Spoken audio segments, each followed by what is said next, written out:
Realmente la bienvenida a este cuarto encuentro del ciclo de webinars Conversaciones en el Campanil, donde la Universidad de Concepción y su red de exalumnos, Alumni UDEC, organizan estos espacios de conversación y diálogo para abordar distintas temáticas de actualidad que son relevantes en el contexto de la pandemia. Vamos a seguir hasta julio con estos encuentros y quisiéramos hoy día agradecer a quienes han aceptado nuestra invitación a ser parte de esta conversación. En primer lugar, vamos a mostrarles cuál va a ser el programa de hoy. Tenemos, en primer lugar, un saludo del rector, pero también quiero darles la bienvenida a nuestros tres panelistas de hoy. Tenemos, en primer lugar, al ministro de Ciencia, Tecnología, Innovación y Conocimiento, Andrés Kub. Andrés, bienvenido. Muchas gracias por aceptar nuestra invitación. Sabemos que surgió un imponderable y vas a tener que retirarte antes del término del panel, así es que vamos a pedirle a nuestra moderadora que haga, ¿no es cierto?, los ajustes del caso. Saludamos también a la doctora Andrea Rodríguez, vicerrectora de Investigación y Desarrollo de la Universidad de Concepción, a Juan Pablo Enríquez, que además de académico de la Universidad de Concepción es el presidente de la Sociedad de Biología Celular de Chile. Bienvenido, Juan Pablo. Viene también en ese rol, representando un colectivo de científicos que han estado muy activos en este proceso. Saludamos también a Moira Delano, directora de Relaciones Institucionales y directora de Alumni UDEC, que nos va a acompañar permanentemente en este proceso y va a cerrar el webinar. Y yo quisiera presentar también a Karina Zúñiga, quien va a ser hoy la moderadora de este panel. Karina es periodista de Canal 13 y es también alumni de nuestra universidad, es periodista y también exalumna del Magíster en Política y Gobierno de nuestra universidad, así es que un gusto, Karina, tenerte con nosotros. Sabemos que como periodista de Canal 13 que está cubriendo noticias permanentemente, a pesar del teletrabajo, te diste el espacio por acompañarnos y colaborar en este webinar. Así es que, sin más, quisiera darle la palabra al rector, doctor Carlos Saavedra Rubilar, para que nos dé un saludo de bienvenida. Rector. Sí.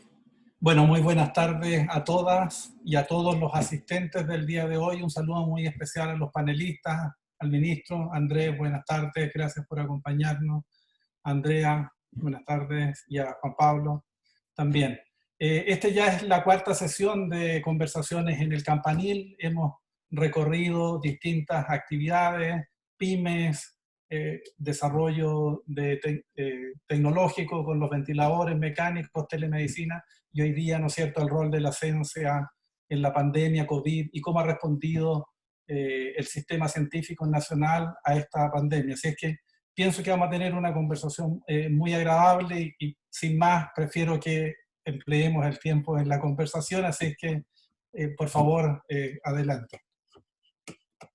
Muy bien. Karina, te pasamos entonces el mando del panel para que tú puedas conducir de ahora en adelante la conversación. Así es, como están todos, muy buenas tardes.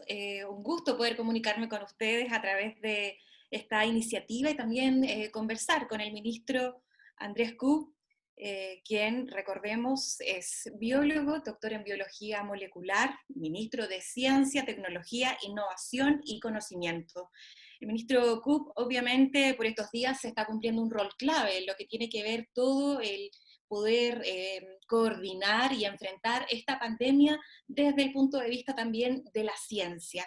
Es parte de lo que él nos va también a poder contar y, ministro, preguntar y conocer más que nada cuáles son las implicancias que va a tener esta pandemia en la valoración, bien digo, del trabajo de científicos e investigadores en nuestro país. No sé si usted tiene una presentación o nos vamos a estar conversando libremente. Muy buenas tardes, Karina, muy buenas tardes a todos. La verdad es que yo tengo no mucho rato, tengo unos 23 minutos exactamente según mi reloj. Entonces, bien apuntando hacia lo que tú preguntas, Karina, lo que a mí me gustaría hacer, y no sé cuánto tiempo uno podría tener aquí, más o menos. ¿Cuánto tiempo podría explayarme? ¿Cómo manejan los tiempos? ¿Cuánto? ¿Cuánto, Marcela? Habíamos considerado 10 a 15 minutos como máximo por cada panel para dejar algún espacio para las preguntas. justamente sabiendo que usted se tiene que retirar, ministro, entonces que nos deje unos minutitos para poder hacerle algunas preguntas al final. Sobre todo, recoger algunas preguntas de la audiencia que probablemente van a surgir.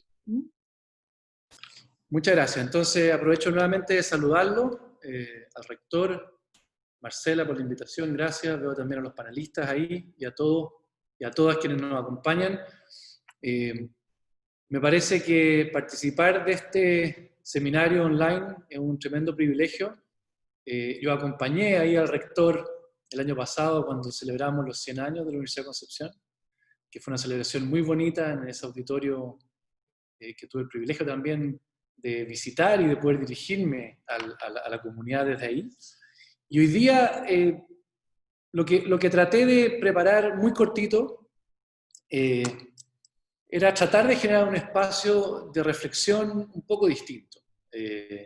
Son las 6 de la tarde, nosotros partimos a las 7 de la mañana con entrevistas en la televisión, me quedan todavía 2 o 3 actividades después de esto, pero quise como ver si podemos dejar 15 minutos y hacer una especie de reflexión un poquito más pausada de un tema que me parece importante y que apunta justamente a la pregunta que nos hizo Karina, directamente al rol de la ciencia en esta pandemia. Y quiero hacerlo tocando 4 puntos, que no son muy largos, y espero, Marcela, poder hacerlo en 10 minutos, 15 minutos, y después quedarme unos pocos minutos para una conversación. Lo primero es que cuando nosotros comenzamos el Ministerio de Ciencia, cuando llegamos acá, nos dimos cuenta que uno de los aspectos absolutamente fundamentales de un Ministerio de Ciencia es incorporar a la evidencia en la toma de decisiones, en incorporar la evidencia en las políticas públicas, en cómo utilizábamos ese conocimiento que está hoy día en la comunidad científica y cómo ese conocimiento nutre la toma de decisiones políticas. Lo primero, y quiero transmitir algunos aprendizajes acá, que me parece que son importantes, por eso que digo que es un espacio un poco distinto. Yo creo que hay varias cosas que tomar en cuenta.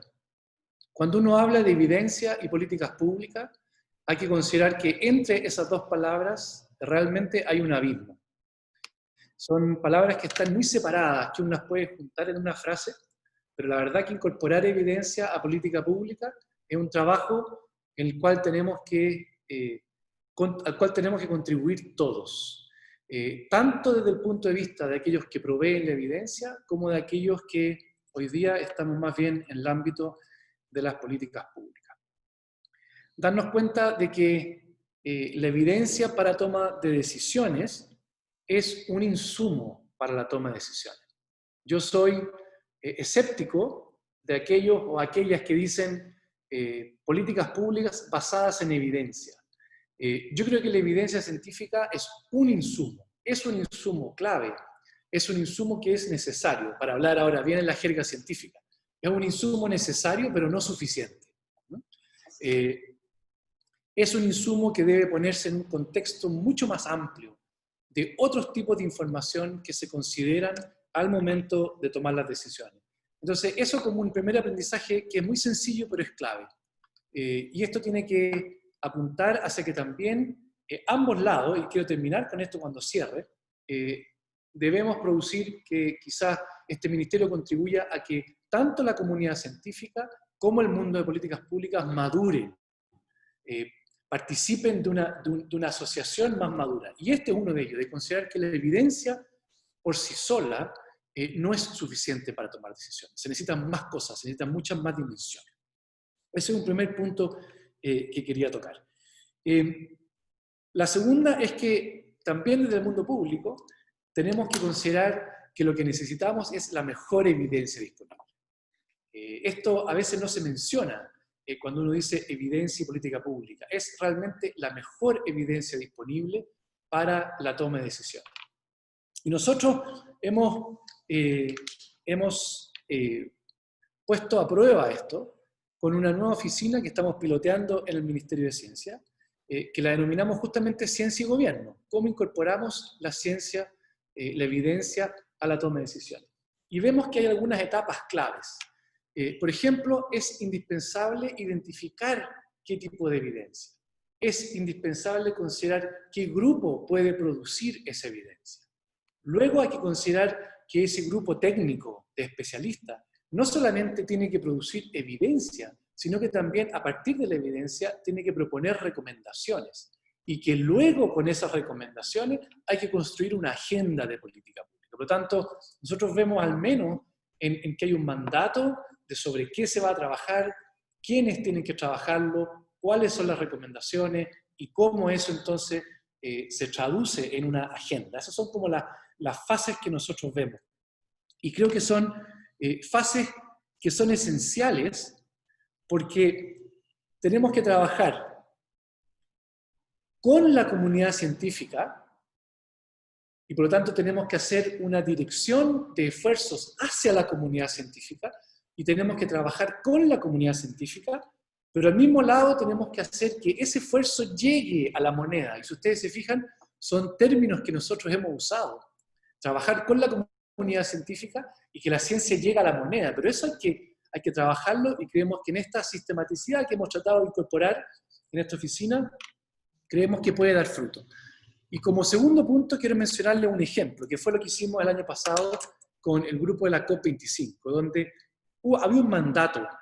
El mandato era muy claro, era evidencia científica para cambio climático, evidencia científica de cómo el cambio climático tiene que conducir a la política pública. El mandato estaba claro, la pregunta estaba clara. Se organizó un grupo de científicos, el Comité COP25, que agrupó a más de 600 personas. Ese es el grupo que se articula. Primero está el mandato. ¿Qué tipo de evidencia necesitamos? Evidencia científica para la toma de decisiones en cambio climático. Organizamos este grupo de más de 600 personas. Ese grupo hizo recomendaciones y en el libro que entregaron, en el libro resumen, porque son varios informes, se entregan 188 recomendaciones. Entonces a uno le llega un libro con 188 recomendaciones y con un periodo muy corto de tiempo, desde aquí hasta el fin del mandato de este gobierno. Y por lo tanto, uno tiene que hacer el ejercicio que sigue. ¿Cómo se prioriza? ¿Cómo entonces construimos a partir de recomendaciones una lista priorizada y luego entonces las transformamos en una agenda donde podemos decidir cuáles son las pocas cosas en las cuales uno se puede embarcar para llegar entonces a cruzar este abismo desde evidencia y política pública? Y les quiero decir solamente que desde este ejercicio que yo lo considero muy exitoso y espero que ustedes también nos ayuden, porque este fue un ejercicio muy exitoso para la COP25. Yo lamento que hayamos tildado este esfuerzo nacional como un fracaso. Yo creo que eso es profundamente injusto. Creo que la comunidad científica hizo un esfuerzo significativo. Pusimos el tema de la ciencia por primera vez en una COP. Se organizó el primer encuentro de ministros y ministras de ciencia de una COP. Incorporamos el tema de océanos por primera vez en la discusión de la COP.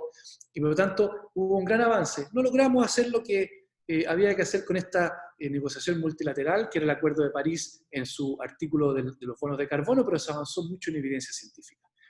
Y ahora tenemos las recomendaciones y las estamos transformando en agenda, y una de las cosas que estamos haciendo es construir, diseñar y construir un observatorio de cambio climático que nos va a permitir tener más información sobre el océano, la Antártica y nuestro territorio en general, más concentrado por ahora en la región austral. Eso es una recomendación que estamos transformando ahora en un proyecto que puede ser un proyecto de política pública. Y eso va a implicar ahora relaciones con la ANIT, que va a tener que dirigir financiamientos hacia eso, va a requerir interacción con la Corfo, va a requerir interacción con otros ministerios como el de Medio Ambiente. Y ahí se empieza entonces a articular la política pública y ahí hicimos la transición, entonces desde la evidencia, y todavía no llegamos, pero ahí estamos en la política pública. Entonces, esos son mis primeros dos puntos. Entre evidencia y política pública, un abismo. Es bueno ponerla en etapas y como este ejemplo es un buen ejemplo de cómo hemos transitado. Sin embargo, llega octubre y la pregunta cambia. Llega octubre y luego llega marzo y tenemos dos grandes crisis y la pregunta cambia muy radicalmente. Y la pregunta no es cómo el Ministerio de Ciencia puede contribuir desde la evidencia en la política pública. La pregunta se transforma en cómo contribuimos desde la evidencia a la emergencia. Y esa es una pregunta muy distinta. Y no tengo hoy día mis conclusiones, porque estamos en la mitad de esta crisis, y por lo tanto no tengo conclusiones, no tengo un listado de cosas que yo pueda decir, estas son las cosas que hay que hacer, esto es lo que no hay que hacer. Sin embargo, es un escenario nuevo, que no es lo mismo que evidencia y política pública. Y es un escenario donde el Ministerio de Ciencia tiene que estar presente, y es mi convicción absoluta que un Ministerio de Ciencia tiene que responder a distintos tipos de emergencia. Y lo tiene que hacer estableciendo capacidades que no estaban antes y que tenemos que construirlas. Y aquí hay cosas que se asoman muy claramente. Se asoma un panorama de incertidumbre en el cual la investigación científica está acostumbrada a residir. Por lo tanto, ahí hay una gran ventaja. Tiene que considerar una relación con otros ministerios inmediata, en este caso, en lo sanitario, en lo económico, en lo social, en el bienestar de las personas, en salud mental.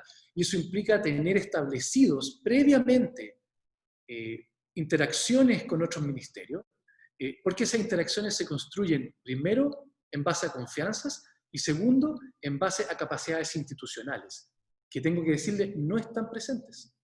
Hoy día no están presentes en el Estado de Chile.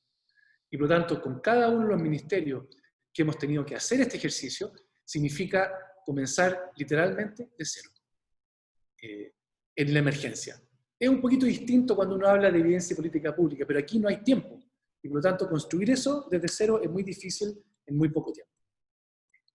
En ese sentido, creo que es impresionante el trabajo que se ha hecho desde la comunidad científica, y me quiero referir después al final a eso, pero me quiero referir ahora al caso de salud, donde obviamente, como un punto casi final, hoy día nos ha exigido esta epidemia una interacción con salud. Y la interacción con salud tiene varias dimensiones. Y a mí me gusta partir, porque aquí la profesión médica de la profesión científica no se separaron en Chile ni en el mundo hace tanto tiempo. Yo creo que yo todavía tengo profesores a los cuales yo admiro mucho, que se formaron más bien en un ambiente médico. No se formaron en ese ambiente todavía donde había una facultad de ciencia, donde habían facultades de ciencia distribuidas a lo largo de Chile, escuelas de distinto tipo. Y por lo tanto, estamos viviendo también un periodo difícil porque estas dos cosas, la ciencia y lo sanitario, estaban unidos hace muy poco. Y por lo tanto, hemos tenido que también aprender muchísimo. Y yo creo que las tensiones que se han manifestado son tensiones que son muy genuinas, porque dan cuenta de un ministerio que acaba de surgir y que tiene que interactuar con un ministerio que estuvo a cargo de todo el tema sanitario durante muchísimo tiempo. Y se incorpora un elemento ahora que siempre estuvo incorporado al Ministerio de Salud, pero ahora como un ministerio aparte. Yo me gusta hacer la similitud de cuando la Facultad de Ciencia surge y ya no son los médicos los que enseñan ciencia, no solamente, y surge la profesión del científico. En Chile está surgiendo esta institucionalidad científica por sí misma. Entonces me parece que es súper relevante enfocarse en eso, para ver también dónde hay dificultades. Y en ese sentido, también mencionarles que las cosas que vemos, y no quiero evadir la contingencia, pero las confusiones, los cambios metodológicos, los ajustes, estamos viviendo una epidemia sin precedentes, donde estas tensiones no se manifiestan en Chile, se manifiestan en todo el mundo. Se manifiestan en algunos países que uno creía que la evidencia y política pública estaba totalmente encadenada, como en Estados Unidos, y se manifiestan tensiones enormes en Estados Unidos entre ciencia y toma de decisiones. Incluso en aquellos países que uno quisiera siempre poner como un modelo, a nosotros nos inspiran muchos países como Nueva Zelanda, por ejemplo. Incluso ahí se manifiestan tensiones, porque la emergencia va a hacer que esas tensiones surjan.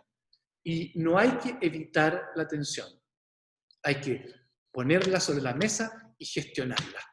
Y esa gestión, lo que estamos haciendo hoy día es gestionarla pero para que queden capacidades instaladas. Y todas las cosas que estamos haciendo, lo estamos haciendo en ese espíritu de que queden capacidades instaladas. Solamente me voy a referir muy brevemente cómo hemos contribuido junto con la comunidad científica al aumento de capacidades diagnósticas, a la ciencia de datos. Todo complicado, nada simple. La investigación I+D en los ventiladores mecánicos, en ventiladores duales, en elementos de protección para el personal de salud. Y finalmente, el tema de las vacunas, que estamos recién comenzando. Entonces, un impacto potencial del Ministerio de Ciencia a menos de un año de tener su existencia, de tener que vincularse con todos estos actores, me parece que, y esto es lo que quiero dejarles en este espacio, digamos, el aprendizaje del equipo del Ministerio de Ciencia, de la comunidad científica y del Estado en esto es enorme. Y creo que instancias como esta ayudan a que ese aprendizaje pueda quedar registrado, para que para la próxima emergencia estemos mejor preparados y podamos hacer que este Ministerio de Ciencia cumpla ese rol que todos soñamos que pueda cumplir. Muchísimas gracias. Perfecto, muchas gracias, ministro. Hay distintas preguntas. Contarle que hasta ahora hay casi 270 personas participando en este webinar y muchas de ellas apuntan básicamente hacia esta pandemia va a marcar un antes y un después. ¿Cómo también se podría ayudar en el sentido de que, lo que usted planteaba, de que esta evidencia se vayan a políticas públicas, pero en el sentido también de lo que obviamente es necesario, ¿qué pasa con el presupuesto en ese sentido? ¿Hay un antes y un después? ¿Cree que se va a mirar de otra forma la ciencia, los científicos después de esta pandemia? Yo creo, Karina, que esa pregunta está por responderse todavía. Nosotros estamos haciendo todo el esfuerzo para que el país con un Ministerio de Ciencia tenga una respuesta distinta. Y creo que así lo hemos manifestado en todas las acciones que hemos impulsado. Pero me gustaría, en ese sentido, terminar con una reflexión a esa pregunta que yo creo que es quizás la más relevante. Aquí el Estado tiene que aprender y aquí la comunidad científica tiene que aprender. Y en ese sentido es un aprendizaje conjunto que nos va a permitir enfrentar esto de mejor manera en el futuro, y por lo tanto yo sí creo que esto va a marcar una diferencia, sí creo que va a marcar una diferencia en la apreciación ciudadana de la relevancia de tener un Ministerio de Ciencia que en algunos lugares de Chile, por ejemplo en Magallanes, logró articular a través de la comunidad científica hoy día el único laboratorio de toma de muestra PCR que funciona en Magallanes, y por lo tanto un impacto muy concreto. Y creo que sí se va a materializar ese anhelo que muchos de nosotros tenemos, que efectivamente podamos ser un país distinto con un Ministerio de Ciencia. Y eso se va a reflejar después, Karina, no solamente en el presupuesto, yo espero, sino que en muchas más acciones futuras. Ministro, hay varias preguntas y le pedimos que se quede unos minutitos más, y esto es muy interesante y no se da todos los días este espacio. Oiga, primero, algunas de las preguntas apuntan, por ejemplo, a los avances que existen en este momento en el país. Por ejemplo, Francisca pregunta sobre el rol de la comunidad científica en el desarrollo de la vacuna. Entendemos también que desde otros sectores se está viendo y participando activamente en el desarrollo de ventiladores, eso lo plantea también Oscar Bustos. ¿Cómo se podría potenciar esta colaboración en el largo plazo? Usted decía como de esta evidencia que sea permanente.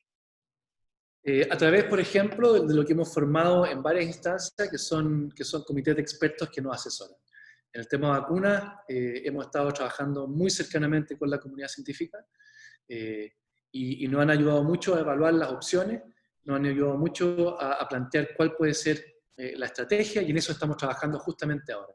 En el tema de ventiladores mecánicos, aquí el rector va a saber mucho más que yo de los últimos avances del día casi, porque estamos avanzando con avances que se miden por horas, y el ventilador mecánico que hoy día tenemos más avanzado es justamente uno que se está desarrollando en la Universidad de Concepción, entre la Universidad de Concepción y ASMAR, y yo creo que vale la pena que la innovación aquí, Karina, no es solamente la máquina, sino que es la comunidad que se ha formado en torno a este desafío, en torno a esta misión, vínculos improbables entre la universidad y estas empresas del Estado, entre la universidad y estas empresas de las Fuerzas Armadas, donde hay una enorme cantidad de conocimiento ahí guardado, y creo que cuando hablamos de innovación y cuando hablemos de innovación, también hablemos de que no es solamente lo que se puede hacer en cuanto a la tecnología, sino que las redes que contribuyen a que eso ocurra, y esta emergencia ha probado que sí se puede construir, sí está la capacidad y la disposición y la confianza para que así sea.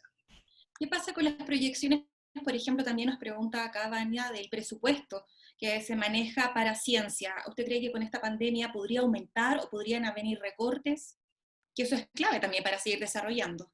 No, aquí hay que ser muy concreto y muy honesto. Estamos viendo una situación presupuestaria a nivel país que es muy dramática. Nosotros ya tuvimos un recorte para el año 2020, bien significativo, y el próximo año es un año presupuestario muy, muy, muy difícil. Es un año presupuestario difícil para el país, para cada uno de sus ministerios. Lo que sí estamos trabajando, Karina, es para proteger aquellos programas, aquellos instrumentos que son la base del desarrollo científico nacional, nuestros proyectos de investigación como Fondesit, nuestros centros de investigación, la formación de nuestros estudiantes en nuestros programas de doctorado, y por lo tanto creo que va a ser un año difícil. Creo que conviene tener esa noción en mente, porque el próximo año, no solamente en Chile, a nivel mundial, vamos a tener una recesión importante con una disminución de los fondos disponibles para el Estado en general. Preguntan en ese sentido, por ejemplo, también qué pasa con los proyectos de FONDEF o Fondesit, que hay plazos, que hay compromisos también. ¿Se le puede dar tranquilidad a los investigadores en ese sentido? En ese sentido, lo que hemos trabajado con la NIT, y esto es más técnico, digamos, pero se han dado todas las facilidades para que esos proyectos puedan completarse, para que tengamos la facilidad de extensión en caso de que se necesiten. Pero justamente para nosotros, el programa Fondesit es un programa central de lo que es la ciencia en Chile. Es un programa que ha permitido el desarrollo de la ciencia en Chile. Yo te diría que en gran medida el programa Fondesit es lo que nos ha permitido estar donde estamos en Chile. Y se han ido incluyendo dimensiones adicionales con los otros proyectos que mencionábamos, con la ciencia asociativa, pero el programa Fondesit es realmente como la piedra angular de nuestro sistema en cada una de sus etapas, y por lo tanto lo vamos a considerar en esa importancia al momento de tener que tomar decisiones presupuestarias que, como digo, van a ser difíciles. Ministro, para despedirlo ya, ¿cuál es su mensaje a la comunidad científica en este momento que se está viviendo, pensando en todo lo que se avecina, y cómo se podría también seguir potenciando la ciencia y la investigación en nexos con los otros ministerios, como para potenciar todo lo que se está haciendo en este minuto como una experiencia aprendida, si es que esto algún día se repite? A mí me parece que primero, nosotros hemos hecho un esfuerzo muy significativo de poner en valor la investigación científica para esta epidemia. Y creo que esa ha sido una tarea no solamente del Ministerio, sino que todos aquellos científicos y científicas que están haciendo los trabajos. Y creo que ahí, en términos de poner en valor, eso tiene que ser una tarea compartida. Creo que ahí podemos avanzar mucho más en cómo ponemos en valor en conjunto lo que se está haciendo, que yo creo que es mucho.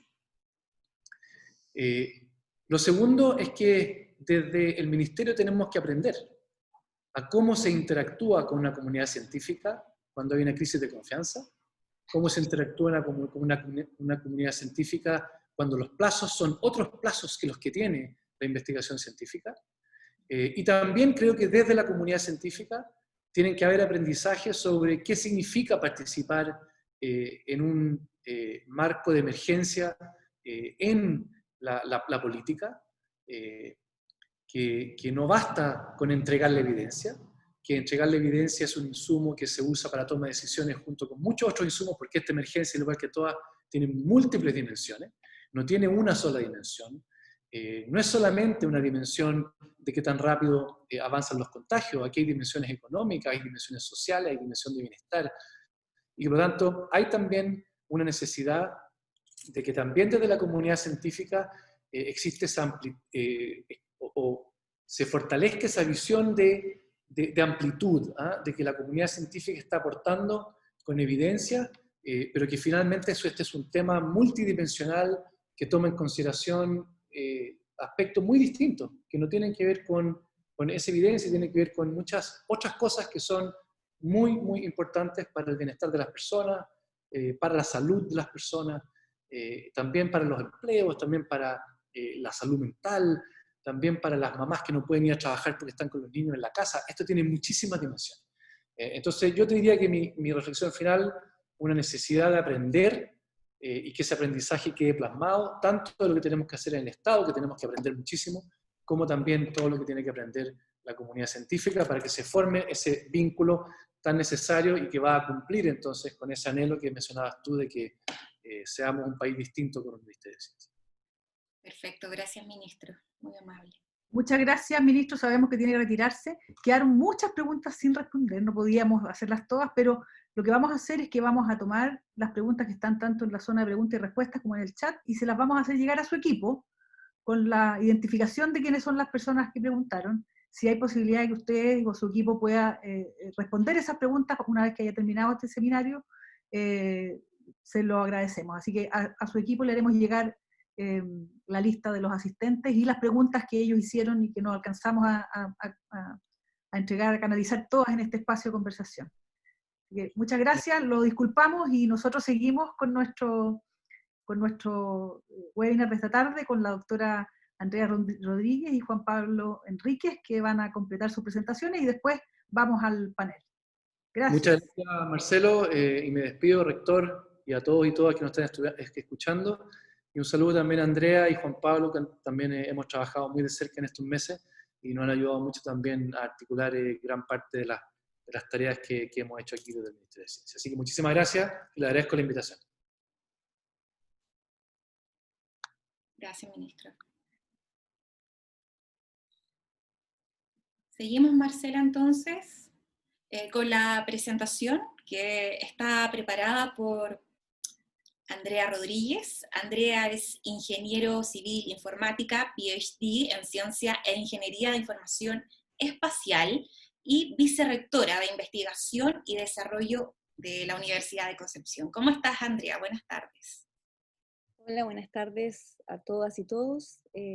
Primero agradecer la invitación y tratar de hacer esta presentación un espacio de reflexión planteando ciertas ideas para poder tener un diálogo finalmente con Juan Pablo y con quien quiera también aportar y hacer consultas. Mi perspectiva va a ser complementaria en parte a lo que hizo el ministro. Me voy a focalizar principalmente en hacer un análisis más general desde un punto de vista de la ciencia o cómo lo vemos desde la academia y en particular de las universidades, y quizás dar algunas reflexiones o preocupaciones que uno pueda tener y también hablar de los aspectos positivos que hemos tenido. Así que, por favor, la siguiente. Yo, como soy por deformación, trato de usar datos para todo, entonces lo primero que quiero hacer es algo que muchos de ustedes a lo mejor conocen y los que no conocen es bueno que lo sepan. Uno tiene distintas formas de caracterizar la productividad que uno tiene científica en un país, y uno de los indicadores son las publicaciones. No es el único, efectivamente, pero es el único que me da principalmente una medida objetiva e internacional para comparar, y solamente quiero mostrar como un indicador cómo nos va a nivel latinoamericano y global. Y si ustedes ven, esas son las tasas de crecimiento, o realmente lo que trato de mostrar ahí, una tasa de crecimiento que muestra que Chile en general tiene una tasa de crecimiento que es un poco mejor que la latinoamericana y que va más o menos en las líneas de los crecimientos internacionales. La siguiente. Ahora, si miramos, y esto es algo por todos conocido, si miramos un poco cómo se distribuye esto a nivel nacional, obviamente vemos una alta concentración en la productividad científica, en la región metropolitana, y en particular después si vemos otras regiones, tenemos la región del Biobío y la región de Valparaíso, ¿ya? Esto se condice también, obviamente, con las concentraciones de publicaciones de las universidades que residen en cada una de estas regiones, teniendo obviamente que la Universidad de Chile, luego la Católica, y la Universidad de Concepción son las que lideran en términos cuantitativos las publicaciones y tomando un rango de años que son casi 20 años. Hemos tomado el time frame desde el 2000 al 2019. Pero algo que parece más interesante demostrar también es la siguiente transparencia, que lo que trata de mostrar es un poco en qué hemos concentrado la productividad científica del país. Y yo comparo, no sé si lo alcanzan a ver, pero por último se lo explico, pero tengo en el lado izquierdo el mundo y en el lado derecho Chile, Y si uno compara más o menos cuáles son las áreas en las cuales se ha desarrollado la ciencia en el mundo en comparación a Chile, son bastante distintas, ¿no? Mientras en el mundo las áreas que predominan en la actividad científica son ingeniería, materiales, neurociencia, química y varias áreas de salud. En Chile principalmente son áreas de astronomía, fuertemente. Astronomía incluso tiene como 3 veces el número de publicaciones que tienen las otras áreas. Y después siguen otras temáticas que están muy relacionadas con el área de ciencias ambientales y ciencias naturales. La siguiente. Por lo tanto, si yo quisiera en corto plazo decir más o menos cómo yo caracterizaría qué es lo que ha pasado hasta ahora, yo podría decir que la productividad científica en Chile tiene una tasa de crecimiento que es un poco mejor al latinoamericano, efectivamente. Un modelo científico que ha sido basado en las oportunidades del país, principalmente guiado por los laboratorios naturales. Tenemos cielos privilegiados, tenemos la Antártica, tenemos el océano, etc. Y basado en la competitividad como base de excelencia. Ese es el modelo, básicamente. Un sistema con alta concentración de la productividad que se condice con la evolución histórica del sistema académico y la concentración de la población. Obviamente yo no he puesto aquí, pero ustedes más o menos saben que entre el 90 y el 100% de toda la productividad, casi algunos dicen 100, pero yo voy a ser un poquito más benévola y voy a decir el 95% o algo así de la productividad científica en Chile viene de la academia. Existe una generación de capital humano avanzado que no ha sido caracterizado por la priorización de áreas. En general son muy pocas las becas o las directrices que se dan en priorizar ciertas áreas en la formación de capital humano. Y la ciencia se desarrolla principalmente con recursos estatales, con la existencia de desconfianza entre la academia y el sector productivo, que no ha fortalecido la incorporación de financiamiento del sector productivo al desarrollo científico. La siguiente.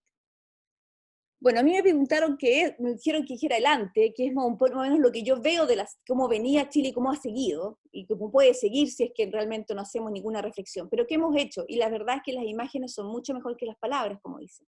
Y yo he querido resaltar algunos de los temas, obviamente hay muchos más, pero quisiera mencionar el orgullo que tenemos por el avance que ha tenido el ventilador mecánico, que está en una foto ahí en particular, que es real, pero obviamente ocultando al enfermo en este momento, pero eso es en el hospital, efectivamente, que se está haciendo el análisis experimental y los campos clínicos con respecto a la validación del ventilador. La Universidad de Concepción y otras universidades han participado intensamente en la red de testeo, y en la universidad en particular tenemos 2 laboratorios que están trabajando en el campus, más un laboratorio en conjunto con nuestra universidad hermana, Universidad Católica de la Santísima Concepción, y se están haciendo la capacidad es de 950 test al día. También la universidad ha dispuesto espacio dentro del campus para la construcción de un hospital modular que vaya a apoyar al Servicio de Salud de Concepción. Eso está ahí al lado en el campus mismo. Tenemos obviamente lo que se desarrolló importantemente con la telemedicina, que fue el primer sistema en línea, ¿cierto?, para hacer respuesta y monitoreo, ¿cierto?, de condiciones de síntomas de los pacientes y consulta en línea, muy importante. También está el trabajo que han hecho otras universidades y la universidad también en la generación de mascarillas y protectores faciales. Está todo lo que se hace también con análisis de datos, y ahí hay un grupo importante, en este momento se están sacando proyecciones semanales que se entregan a diferentes entidades y autoridades que lo requieran, etc. También no hay que dejar de mencionar todo el área social, educacional. Tenemos también trabajos que están orientados a cómo enfrentar el problema educacional en áreas rurales, que es algo terriblemente problemático, sobre todo en regiones en las cuales tenemos también población rural y que no tiene acceso de distintas formas a la tecnología como en los centros urbanos. Pero también está la preocupación de salud mental. Por lo tanto, yo creo que hay que enfatizar que aquí había un trabajo transversal que cubre las ciencias exactas, pero también las ciencias sociales y la educación en todo el apoyo que se ha hecho al COVID-19. La siguiente, por favor. Si yo quisiera resumir, yo lo que puedo decir es que el ecosistema de investigación se ha adaptado a la situación en cierta forma y ha reaccionado a las necesidades con un alto grado de compromiso y colaboración. Yo creo que eso es algo que hay que resaltar. Pero estos esfuerzos son institucionales y no son solamente de expertos y de personas. Aquí hay un esfuerzo que hacen las instituciones. Solamente por nombrar lo que ha hecho la universidad, tiene más de 40 iniciativas, no con proyectos, sino que iniciativas que surgen de la necesidad y que involucran a más de 100 personas contratadas por la universidad, además de las personas que tienen que apoyar en términos administrativos para soportar todas estas actividades. Entonces aquí son instituciones las que también ponen toda su capacidad a disposición y no solamente los expertos. Iniciativas que combinan, obviamente, academia, sector privado y sector público han aparecido, y eso genera esperanza de una mayor colaboración. Sin embargo, frente al COVID-19, algunas situaciones se hacen más evidentes. La necesidad de romper desconfianzas para establecer comunicación entre científicos y los tomadores de decisiones. Eso es algo que el ministro hizo alusión y eso ha sido evidente. Y hay que buscar la forma, y las desconfianzas vienen de los dos sectores.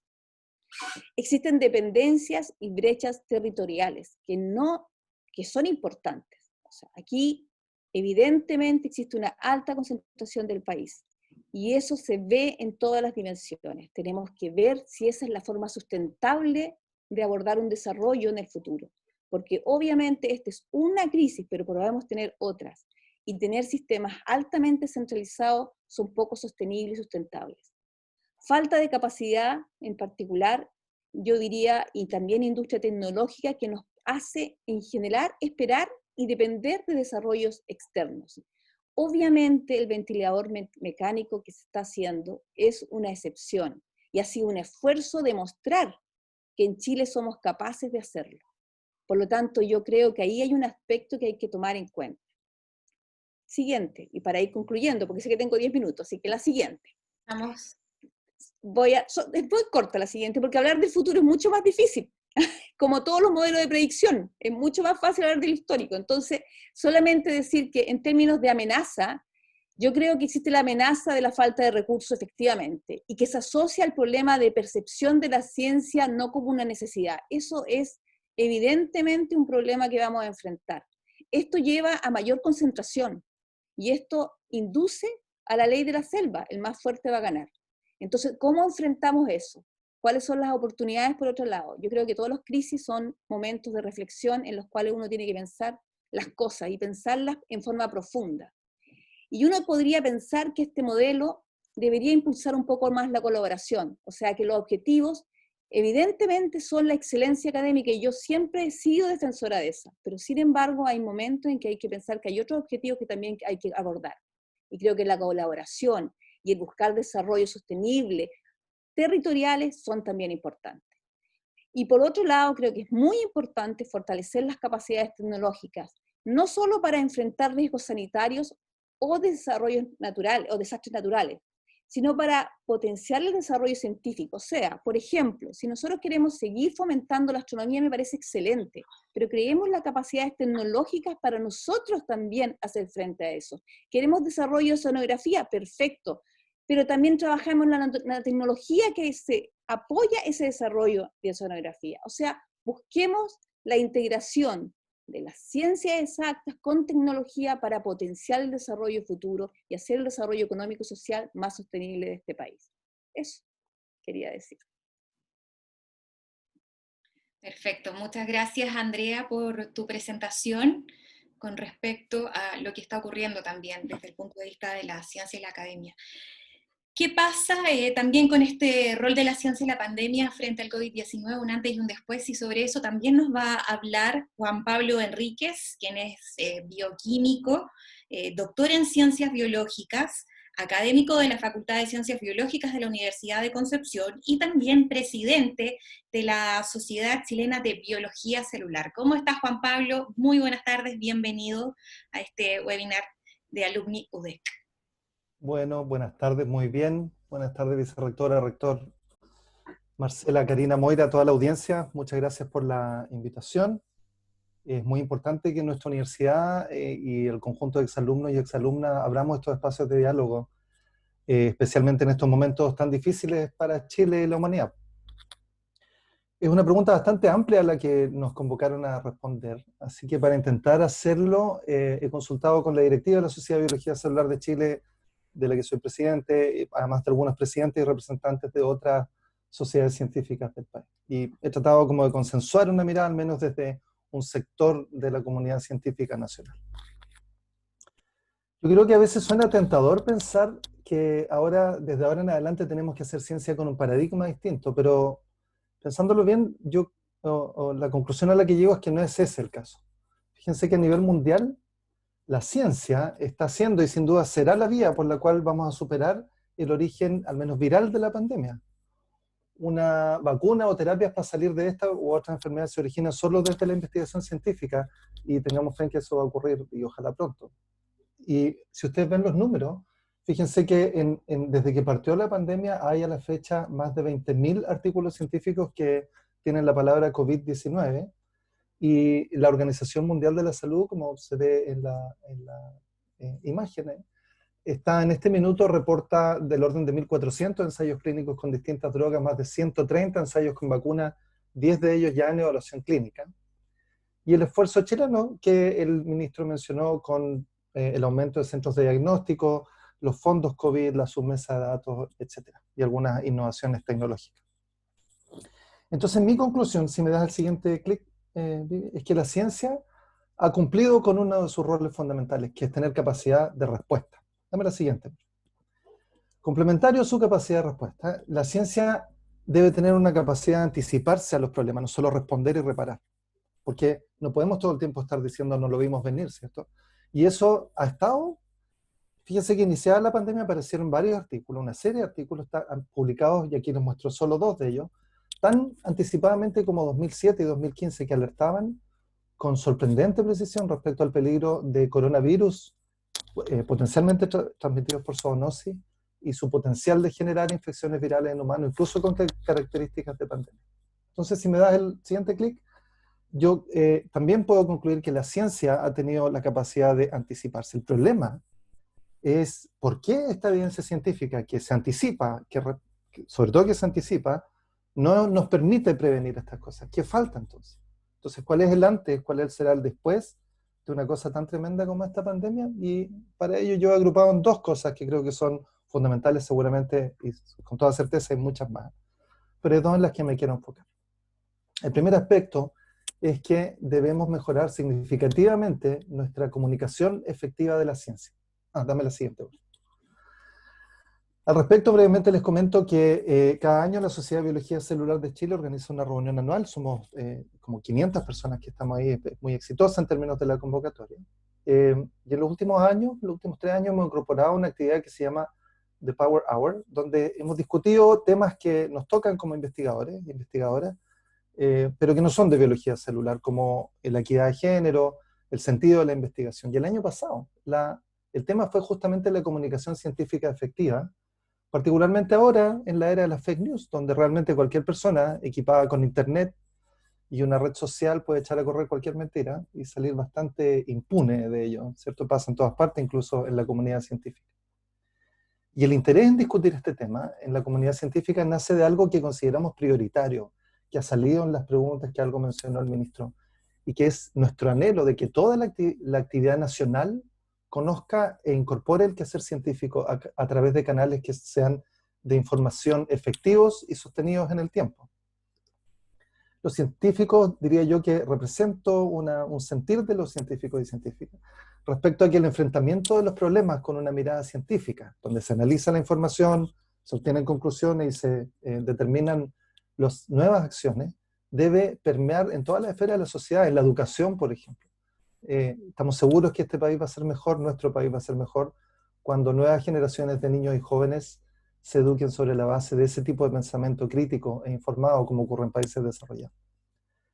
Y de la actividad del año pasado, concluimos que se necesita impulsar instancias de comunicación de nuestros hallazgos científicos a la comunidad, que dicho sea de paso, financia mayoritariamente la ciencia en Chile a través de los impuestos.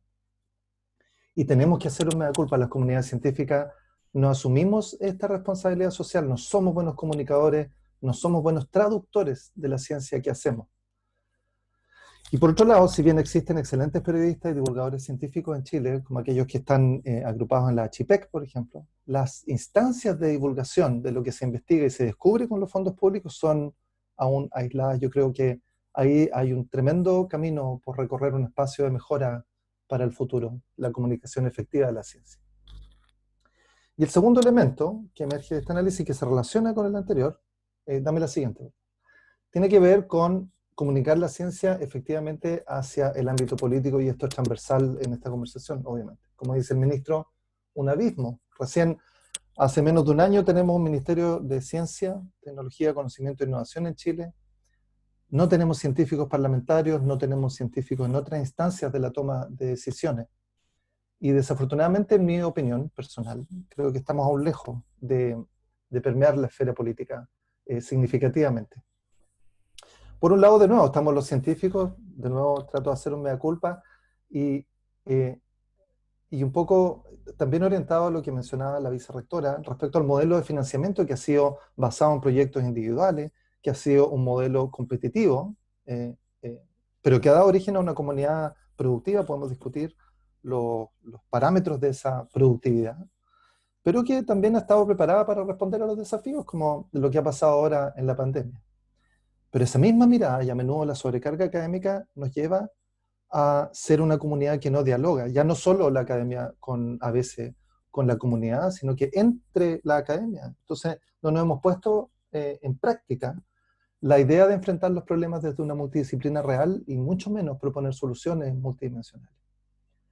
Y en este sentido, solo comentarles que, porque Marcela lo mencionó al principio, desde el estallido social, un grupo de 30 sociedades científicas hemos tratado de hacer este esfuerzo de salir de la inercia y poner energía en comenzar un esfuerzo de encuentro en la red de sociedades científicas de Chile, a través del cual esperamos, junto con otras organizaciones que han recorrido un camino sólido respecto a las demandas de la comunidad científica, relevando temas como la equidad de género, la investigación en arte y humanidades, la situación laboral de los estudiantes de posgrado y de los trabajadores de la ciencia. Y junto con ello, entonces, esperamos las sociedades científicas transformarnos en un engranaje en las distintas instancias de toma de decisiones. No decisiones para la comunidad científica, sino siempre pensando en el bien del país. Eso es el lado científico, pero del otro lado también está el ámbito político, y muchas veces tenemos la sensación que la evidencia científica parece ser considerada cuando cuadra, cuando se ajusta a las decisiones políticas. Y muchas decisiones políticas, lo sabemos, y no podemos hacernos los lesos en esto, tienen un componente ideológico, porque el componente ideológico es una mirada preconcebida de la sociedad, y eso lo transforma en una suerte de antónimo de la evidencia científica. Entonces, en este punto, mira, todos celebramos las iniciativas y éxitos de la comunidad científica que ha coordinado el Ministerio, pero nos parece un buen momento para autocomplacencia. Pues muchas voces de nuestra comunidad científica vienen alertando respecto a lo que puede ser una larga lista de errores que se están dando respecto a la pandemia, y que pudieron ser mejores si se hubiera dado más peso a la evidencia científica. Por ejemplo, viendo lo que estaban haciendo otros países que nos llevaban a la delantera. Y en verdad, qué lástima que se haya ido el ministro, porque en realidad resulta doloroso para la comunidad científica que en algún momento se haya dicho desde el gobierno que la ciencia estaba al centro de las decisiones, y que más adelante se haya insinuado que fuimos los culpables un poco, porque los ejercicios epidemiológicos y las fórmulas de proyección se derrumbaron, ya sabemos, ¿cierto? Como castillos de naipes. Y duele más porque, aun entendiendo que las decisiones políticas son complejas, por supuesto, y confiando en que prima la buena fe y la multidisciplinaridad en estas decisiones, varias de las proyecciones y sugerencias que se hicieron desde los organismos que convocó el Estado, o del gobierno, perdón, no fueron tomadas en cuenta. Cuando compartí esta pregunta del seminario, un colega me dijo que lo más importante es pensar en un buen después, a diferencia de lo que dijo Andrea, para luego tener definido un antes. Digamos, en otras palabras, si no cambiamos, si las cosas no cambian, no tiene mucho sentido haber hecho esto, y no habremos aprendido mucho. Y él es un ecólogo, que es otro ámbito donde numerosos estudios han alertado de los enormes peligros presentes y futuros de la alteración que hemos hecho de nuestros espacios. De hecho, no es casualidad que en cuanto nos encerramos aparecen los animales en nuestras ciudades, toda suerte de fauna en todas partes. Tenemos mucha presión sobre el sistema. Y de hecho, si me das la siguiente diapositiva a la izquierda, les muestro dos estudios que muestran que este virus al que estamos enfrentados ahora es un híbrido entre coronavirus de murciélagos y pangolines, que a su vez es la especie mamífera más traficada en el mundo, porque sus escamas sirven para la medicina tradicional asiática, medicina para sanar a humanos paradojalmente. Y a la derecha les muestro un artículo del año 2018, en el capítulo Ciencia de la que nadie nunca se enteró. Desafortunadamente encontré esta revisión bibliográfica que alertaba el peligro de la aparición de nuevos coronavirus producto de la deforestación y la antropización, es decir, la ocupación por el ser humano de la naturaleza. Así que también en la arista medioambiental, por ejemplo, no solo de la pandemia, sino que a nivel global, pareciera ser que las instancias de toma de decisiones políticas consideran que la naturaleza puede esperar, que la evidencia puede esperar. Fíjense que algunas medidas asociadas al cambio climático tienen metas a 10, 20 años, que es más o menos lo que la ONU, con evidencia científica, ha definido que empieza el agotamiento de los recursos naturales a ser grave. Así que la ciencia tiene que permear a la sociedad entera y en particular a la toma de decisiones. No podemos darnos el lujo de que nuestros gobernantes no vean venir los peligros de una pandemia, los estragos del cambio climático, las profundas grietas sociales que se originaron del estallido social de octubre, que originaron el estallido social más aún cuando había abundante evidencia científica para haberse anticipado a todas ellas. Con esto cierro. Dame la última, por favor. Para cerrar, entonces, el después ideal que soñamos, que yo personalmente sueño y estoy seguro que algunos en la comunidad científica, soñamos con una comunidad donde los investigadores e investigadoras siempre seamos fieles a nuestra naturaleza cuestionadora y crítica. Tenemos que ser siempre la voz cuestionadora y crítica. Y soñamos con un país que mire y se apoye en esa comunidad científica y que tenga la misma capacidad para convocar a soluciones técnicas, para responder a la arista más bien hospitalaria de la pandemia, como para convocar, por ejemplo, a las ciencias sociales, a nuestros matemáticos, a nuestros científicos en ciencias naturales para anticiparnos y proyectar y prepararnos para el escenario social y medioambiental post-pandemia que se vislumbra. Obviamente que soñamos con un ministerio con más presupuesto. Necesitamos presupuesto porque la inequidad también se da en nuestro medio científico. Hay que resolver las condiciones laborales de un montón de trabajadores de la ciencia y trabajadoras, pero también porque necesitamos mantener y reforzar a la comunidad científica, a los que investigan por curiosidad, a los que investigan con foco. Necesitamos comunicar, fortalecer equipos multidisciplinarios a los territorios. Así vamos a tener entonces una comunidad científica sana, robusta y que influye en las políticas públicas. Muchas gracias. Gracias a ti, Juan Pablo, muy interesante los puntos que tú estás abordando y que también han tenido distintas repercusiones dentro de los participantes. Y conversemos entre todos y abramos este set de preguntas, una de ellas, que es planteada por Frank Sabel, que dice, en opinión de los panelistas, ¿cuáles deberían ser los 3 cambios más importantes o significativos como país para estar preparados para una futura crisis como la que estamos enfrentando? Rector Carlos Saavedra, no sé si quisiera comenzar usted con esta mirada y que quizás cada uno de los panelistas después nos dé un tips muy cortito de cuáles serían estos 3 puntos para que podamos conversar entre todos. Marcela, Juan Pablo, Andrea también, todas las miradas son importantes. Rector. A ver, muy breve, yo estoy aquí reemplazando la etapa de panel, pero la verdad es que es muy agradable poder compartir algunas ideas. En particular, yo creo que lo que hemos observado en este tiempo es sobre todo la capacidad de respuesta de la comunidad científica y del sistema universitario en su conjunto. Una capacidad de transformación, una capacidad de adaptación, basado fundamentalmente en nuestra experiencia de creación de conocimiento. Pienso que existe también sí una mirada importante. Lo que observamos hoy día, la fuerte dependencia o el gran aporte que se hace al desarrollo científico, tecnológico en nuestro país, que nos permite estar preparados desde las universidades hasta los años 80 y un poco antes, también residía en forma importante en los institutos del Estado.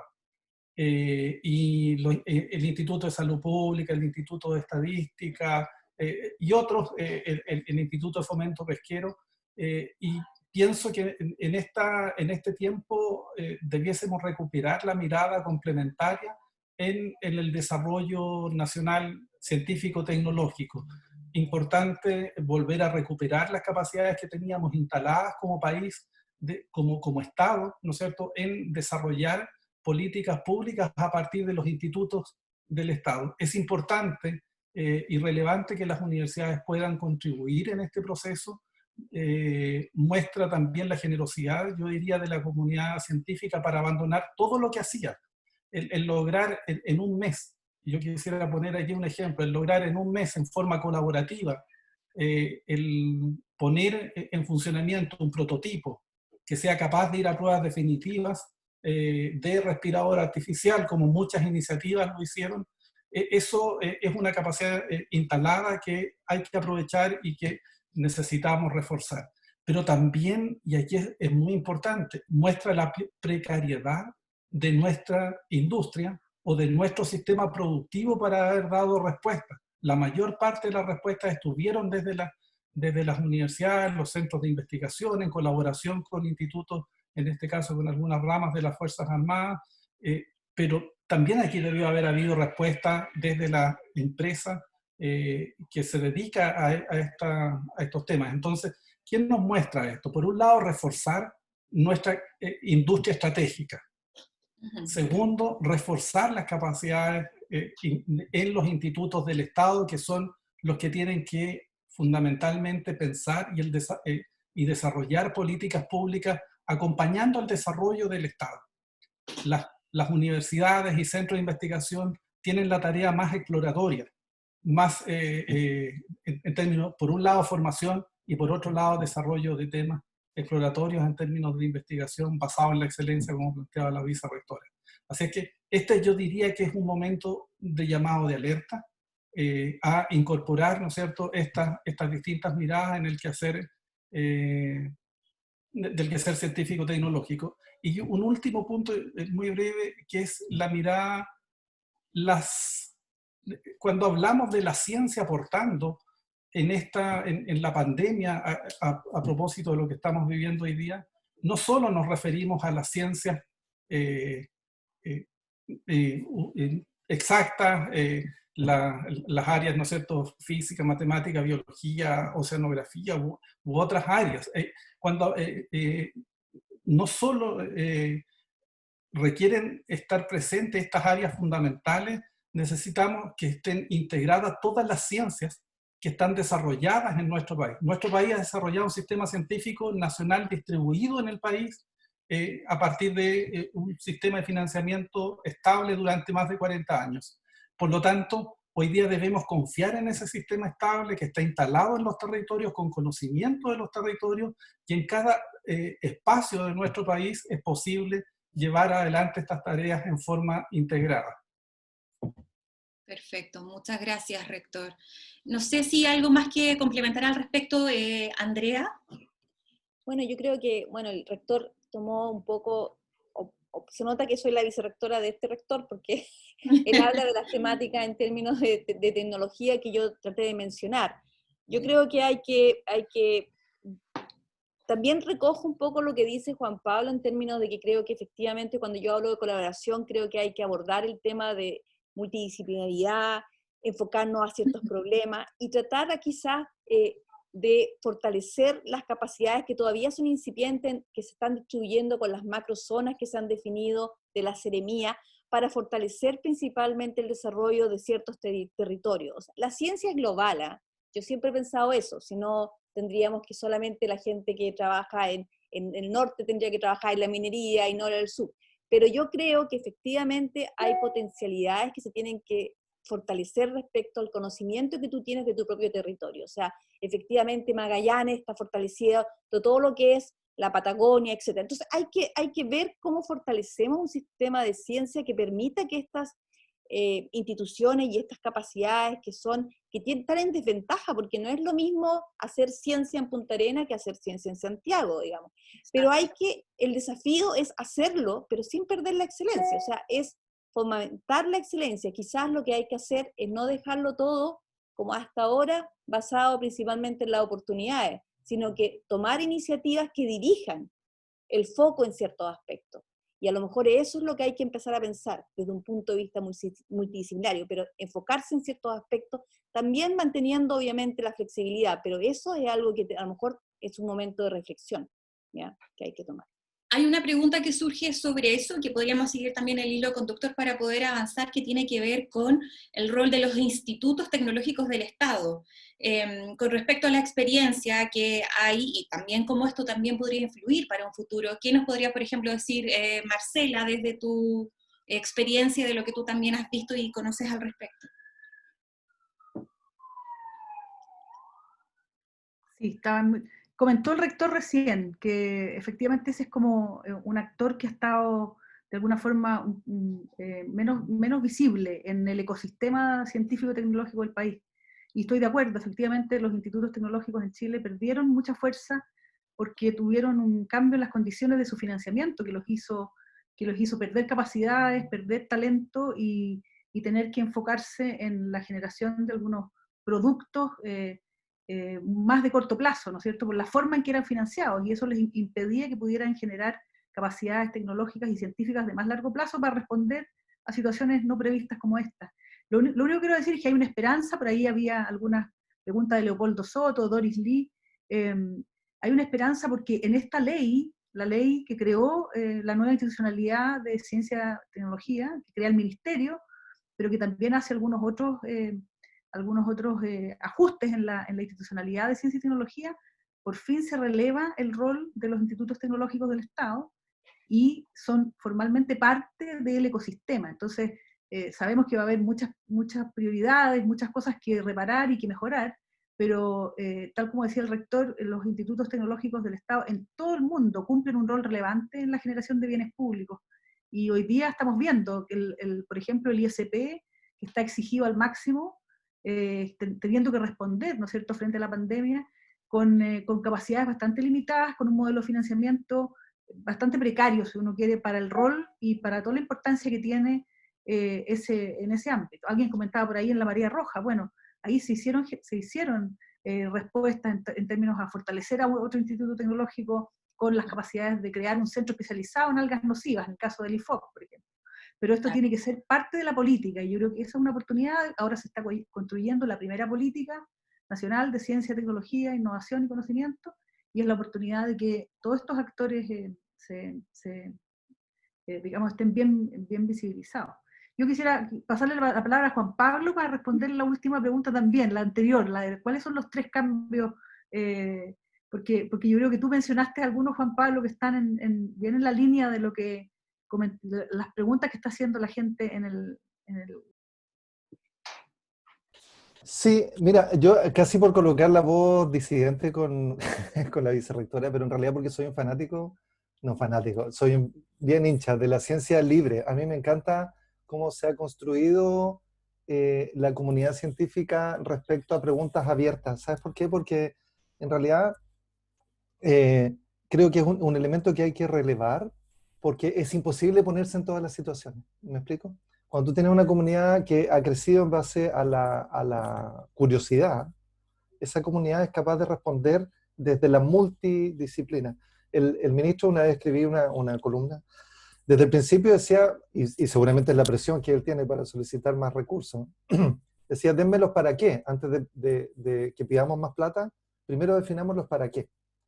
Y fíjate lo que pasa ahora, se genera un fondo, viene el COVID, que nadie se lo esperaba, se genera un fondo de 2.300 millones que van a financiar 25 proyectos, más o menos de 90 millones, 25 proyectos, y llegan 1.055 proyectos en todas las áreas posibles que te puedes imaginar. 450 más o menos en ciencias sociales, pensando en la pospandemia, y así prácticamente en todas las áreas. ¿Es anticipable eso? Realmente cuando tú dices, ok, vamos a invertir en áreas prioritarias, imagínate hace un año atrás. Digo, oye, invirtamos como país porque puede venir una pandemia de China. Se matan de la risa de mí. ¿Te fijas? Eso es imposible. O vienen los marcianos. No sé, estoy inventando, por supuesto. Eso, el rango de posibilidades es enorme. Entonces, a mi juicio, es súper bueno tener inversión en investigación libre de curiosidad. Y por supuesto hay que apostar por la ciencia. No sé si todos y todas saben, ha habido avances en vacunas. El doctor Kalergi en la Católica tiene la vacuna del virus respiratorio sincicial. Es tan caro el estudio clínico y nunca apostamos por eso. Imagínate no hubiera ido bien. Imagínate en los diarios hubiéramos sido Chile, país productor de vacunas. Entonces, hay que de repente hacer una apuesta y hay que convencer, y para eso hay que convencer al poder político. Yo repito, qué pena que con una audiencia de 250 personas el ministro se tenga que ir, porque este diálogo entre la sociedad civil y el poder político se da poco con esta audiencia. Claro, Entonces, desaprovechar esta oportunidad. Precisamente, Juan Pablo, lo que tú dices, hay que convencer al poder político, y también otro de los puntos que tú tocaste, que también llega a otra pregunta, tiene que ver con la comunicación. Y eso también me llega a mí muy de cerca, como periodista. Pero déjame Sí. decir algo, porque como Juan Pablo le gusta, y a mí me parece súper bien que hagamos el diálogo. Yo concuerdo, Juan Pablo, con lo que tú estás diciendo, pero tú mismo estabas viendo un punto. Tú te decías, por ejemplo, en la vacuna, tú inmediatamente dijiste, ¿qué hubiera pasado si hubiéramos invertido en eso? Yo no digo, obviamente que no estoy diciendo que uno debería dar cuota y decir, vamos a dar tanto en esto, pero si tú identificas debilidades que existen a nivel nacional, pocas, deja libertad, siempre hay que dejarla, pero si tú ves que ahí es una cosa en que tenemos que trabajar, tenemos que tener la capacidad de generar una vacuna, a mí me parece excelente, entonces, ¿qué hacemos? Hacemos un esfuerzo. Cuando, o sea, por la ejemplo, inequidad social que dio origen al estallido era un punto en el que había que invertir. había que invertir. Por ejemplo, cuando hubo el problema de la marea roja, ¿qué se hizo? Se llamó, se convocó a gente para tratar de abordar. ¿Y qué se hizo? Se dirigieron esfuerzos a un punto. A eso me refiero cuando yo te digo, Totalmente. a eso me refiero. Pero concuerdo contigo. Perdón, era solamente para reforzar. Y ese es uno de los puntos también Yo también quisiera del fondo. comentar algo ahí, porque hay como una falsa dicotomía ahí. Este concepto de que haya ciencia orientada por misión no se contradice con que haya otro espacio para la curiosidad, para la investigación basada en la curiosidad, digamos, que es más libre y que puede dar resultados inesperados, ¿no es cierto? Pero cuando un país tiene recursos limitados, tiene que asegurarse que esas áreas prioritarias las cubre y no las deja desatendidas. Y como Andrea comentaba algunos ejemplos, a mí me gustaría poner el tema de los desastres naturales. Ese es otro temazo en donde nadie va a resolver las preguntas por nosotros. Si la investigación no se hace aquí, probablemente no vamos a tener, ahí sí no vamos a tener dónde ir a buscar respuestas afuera. Entonces hay un buen equilibrio y no hay una contradicción entre una mirada y otra, pero efectivamente eso requiere que haya estrategia a largo plazo y que se definan en la política, ¿no es cierto?, esos ámbitos en donde efectivamente nadie va a responder las preguntas por nosotros, salvo nuestra comunidad científica local. Hay otro punto ya para ir cerrando que tiene que ver con una pregunta que planteaban y que se la estaba haciendo justamente a Juan Pablo y que también la podría complementar el rector Saavedra, que tiene que ver con la comunicación. Hay una pregunta de Andrés, por ejemplo, dice, ¿cuándo va a ser posible que la producción científica de investigaciones en revistas lleguen al conocimiento de la gente común, del pueblo, dice él incluso? Y es uno de los puntos que abordó Juan Pablo precisamente dentro de su presentación, que tiene que ver con mejorar la comunicación efectiva de la ciencia. ¿Qué se puede hacer al respecto, rector y Juan Pablo, con respecto a esta mirada de la gente y la consulta? Que a mí también me pasa muchas veces como periodista. Hay muchas palabras, hay muchos conceptos que no manejamos y tenemos que traspasarlo a la ciudadanía y explicar lo que es un PCR y lo que es un ventilador mecánico, por dar un ejemplo más aterrizado, por decirlo así. Sí, bueno, es parte, efectivamente, ser capaces como comunidad científica y tecnológica, ser capaces de transmitir, de poder explicar, ¿no es cierto?, en términos accesibles a toda la comunidad. Yo pienso que es una tarea fundamental de la comunidad científica y tecnológica. De hecho, es parte de nuestro compromiso con el aporte que hace la sociedad al financiamiento de la ciencia. Pero para eso hay que construir herramientas efectivas y de manera de poder transmitirlo en forma eficiente. Una posibilidad que nosotros estamos implementando en este momento es que por ejemplo, a cada artículo científico que se publique en la universidad, en paralelo exista un artículo de divulgación en un lenguaje accesible a toda la sociedad. Y ese, de manera de poder entregar, ¿no es cierto?, los resultados actualizados a todo nuestro país, y probablemente va a permear otras fronteras. Esas prácticas y esas costumbres están instaladas en algunos centros de investigación avanzados, y pienso que podríamos estimularlo a través de la Agencia Nacional de Investigación. Es posible, existen estas herramientas. Hay distintos niveles de difusión. O sea, sería importante que algunas de esos resultados, las instituciones, no son toda responsabilidad de la comunidad científica tecnológica. Muchas veces esta es la institución la que debe facilitar estos medios, ¿no es cierto?, de divulgación, generando estos formatos sencillos, acompañando las que parezcan más atractivas para la comunidad, incorporando videos, incorporando otros mecanismos de difusión, infografías, pero pienso que se puede y se debe trabajar en ello. Juan Pablo, ya como para cerrar, un aporte final en esta misma línea, si también puedes comentar algo más, y también como con tu cierre, por favor. Muy cortito. Yo, un poco complementando la pregunta de Andrés, el pueblo además que paga la investigación, porque el pueblo en Chile somos buenos para pagar impuestos, y la plata que nos financia, que siempre nos quejamos de que es poca, sigue viniendo de todos nosotros. Así que por supuesto que hay que hacerlo. Yo, ¿sabes qué? En este punto siempre he tenido, y también de nuevo por colocar un punto de discusión, creo que hay una pregunta bien relevante, que es si los científicos, los investigadores e investigadoras tenemos que traducir esto, o se deben generar instancias traductoras. Y yo en ese sentido creo que hay un espacio súper bueno para generar la carrera del divulgador científico, porque los científicos a veces no somos buenos traduciendo, no podemos salir de la jerga técnica, ¿te fijas?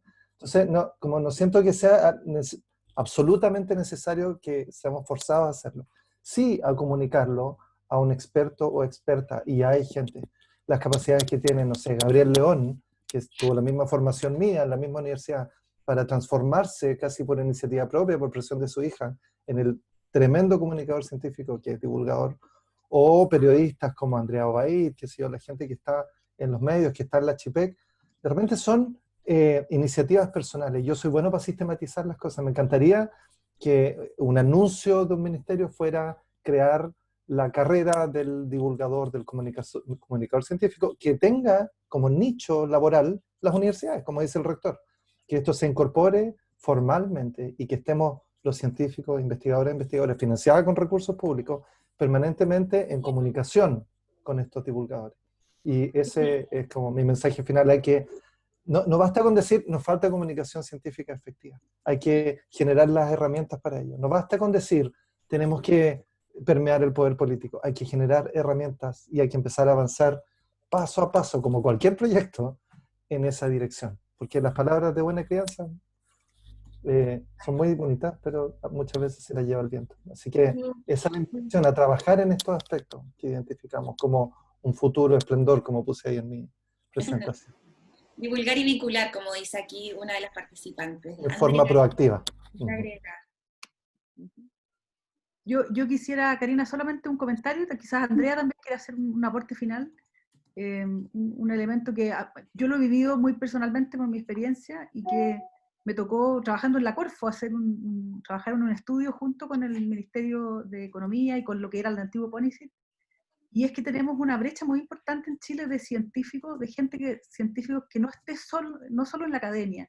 Chile es el país de la OECD, lo compartimos en los países de la OECD, que tiene más concentrados a los científicos e investigadores solo en las universidades y en los centros de investigación, en circunstancias que la mayoría de los otros países tienen muchos científicos, doctores, en el servicio público y también en las empresas. Y aquí en Chile tenemos una tremenda deuda, porque eso hace que tengamos interlocución con gente de nivel científico trabajando en el Estado, gente de nivel científico trabajando en las empresas, abre muchas oportunidades de interlocución, de comunicación y de nuevas oportunidades de colaboración. Así que yo creo que ahí tenemos una deuda importante que se puede ir resolviendo en la medida que también, como estamos haciendo, que mucha gente va a estudiar doctorados afuera de Chile, con las becas Chile, muchas veces tenemos problemas de que se puedan reinsertar. No hay más espacio en la academia, en las universidades. Bueno, hay que hacer un esfuerzo porque el capital humano avanzado también pueda estar en otros lugares que no han sido tradicionalmente los que están acostumbrados a trabajar. Ahí hay un punto pendiente y yo creo que puede aportar mucho a este mejor diálogo, a esta mejor comprensión del rol que puede tener la ciencia en el desarrollo del país. Andrea. Yo si digo algo, la verdad es que yo quisiera decir que que la experiencia que tengo en este último tiempo es bastante buena y me hace la esperanza también de que podamos trabajar en conjunto. Yo creo que esta pandemia me mostró también que uno puede ratificar que los criticados papers científicos que muchos critican y que son solamente teoría, por Dios que han sido utilizados en este último tiempo. Nunca había visto tanta publicidad, tanta referencia a paper científico, tanta búsqueda en un documento de cómo tratar de buscar soluciones. Yo creo que eso nos abre la oportunidad de mostrar a la gente que el valor también está ahí, como también el valor en otras cosas, pero que son esenciales, que son también parte de la creación del conocimiento donde podemos compartir y tratar de basar un desarrollo posterior. Por lo tanto, yo creo que es una oportunidad y también fortalecer la colaboración que hemos visto. El compromiso ojalá se mantenga y no sea solamente en épocas de crisis, sino vamos a tener que recurrir a crisis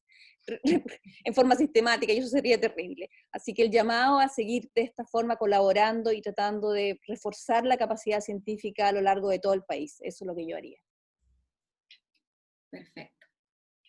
Estamos en los tiempos ya, Marcela. Así es, estamos en los tiempos, vamos a ir cerrando. Les agradecemos a nuestros panelistas, Andrea, Juan Pablo, también al rector. Karina, muchas gracias a ti por moderar esta sesión, a pesar de que no es tu tema de especialización la ciencia, pero bueno, te hemos acercado también a estos espacios. Solo para terminar, queremos dejar a Moira Delano, que nos va a dar unas palabras de cierre y nos va a contar cuál es el próximo webinar que tenemos la próxima semana. Moira. Gracias. Bueno, saludar a a los presentes, ¿verdad? A nombre de la Universidad de Concepción y de Alumni UDEC, saludar a los más de 270 personas que tuvimos hoy día en este conversatorio, agradecerles la fidelidad, ¿verdad?, quienes nos han acompañado en este cuarto ya webinar de este ciclo, ¿verdad?, de conversaciones en el Campanil, una iniciativa que hemos querido emprender en estos tiempos difíciles, en la idea de poder un poco lo que han hecho nuestros panelistas, así que muchas gracias, compartir conocimiento, experiencia y obviamente reflexiones tan relevantes como la que hemos tenido hoy día. Quiero invitar a todos los exalumnos, que sabemos que muchos de distintos lugares del planeta nos están acompañando, ¿verdad?, a registrarse en nuestra red Alumni. Es muy importante contar con sus datos, porque queremos seguir invitándolos y convocándolos a muchas iniciativas. Invitarlos para el próximo ciclo, nuestro quinto webinar, que es un tema muy importante en estos tiempos y que es la salud mental en tiempos de pandemia y confinamiento, que va a ser el próximo miércoles, como todos los miércoles, a las 18 horas, pero aquí tenemos una excepción. Va a ser a las 18:30 horas. Queremos invitarlos a que también se inscriban por Alumni UDEC. Aprovechar también, porque tenemos además un webinar muy importante que son los desafíos de la educación superior, ¿verdad?, donde participa la Universidad de Concepción y están todas las universidades del G9, que son las universidades públicas no estatales, en este importante conversatorio que va a estar 1 hora y media antes. Entonces inmediatamente tenemos nuestro webinar, donde vamos a tener invitados tan destacados como la doctora Paulina Rincón, doctora en psicología y especialista en salud mental, académica de nuestra universidad, subdirectora además de la Dirección de Estudios Estratégicos, así que una visión muy amplia en ese sentido. A Matías Irarrázaval, psiquiatra, especialista en niñez y adolescencia, que es jefe del Departamento de Salud Mental del Ministerio de Salud y además es investigador importante de la OMS. Y por último, Andrea Salgado, que es psicóloga, exalumna de nuestra universidad y que es coordinadora del programa de salud mental de la Seremi de Educación del Biobío. Por tanto, con ellos queremos también abrir una conversación en este ámbito que nos parece de toda relevancia. Así que dejarlos convocados, invitados y agradecerles a todos quienes han participado en esta jornada de hoy día. Muchas gracias. Muchas gracias a ustedes por la invitación. Hasta el próximo miércoles. Muchas gracias. Muchas gracias y un saludo a todos quienes nos acompañaron.